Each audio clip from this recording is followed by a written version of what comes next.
As an adjunct professor of public policy and economics at the University of San Francisco, I do get asked a bit about, economic matters, and I think this recent crash is, one of the most important events in recent history, going back to maybe '08.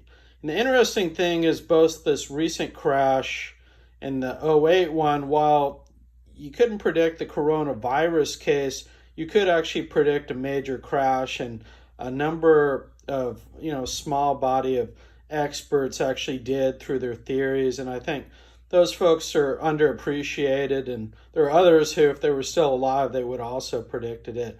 And one of those is Ludwig von Mises, and he basically set the standard and the framework for monetary theory as an economic field back in the early 20s with the release of this very underappreciated but hugely influential work that still provides huge value in the field of economics. His second piece, well, he wrote many books called Human Action, which actually I believe is the best treatise on economics, except for maybe Wealth of Nations by Adam Smith, which actually created the field. And really, this sets up a whole framework for economics, where you actually got to ground economics in human action and what actually drives people. You can't just make it up through your fantasies about what you would like people to do, but actually accept them as they are. And he really creates this powerful framework that I haven't seen anybody who has a substantive critique of this that really holds a candle to von Mises in terms of his system that he created with this book. So, the Mises Institute in Auburn, Alabama, has a lot of great resources on him and biographies. A new classic. This was written in the 90s by a Spanish economist who, this book obviously foreshadowed the '08 crisis, if you look at it and if you read about him.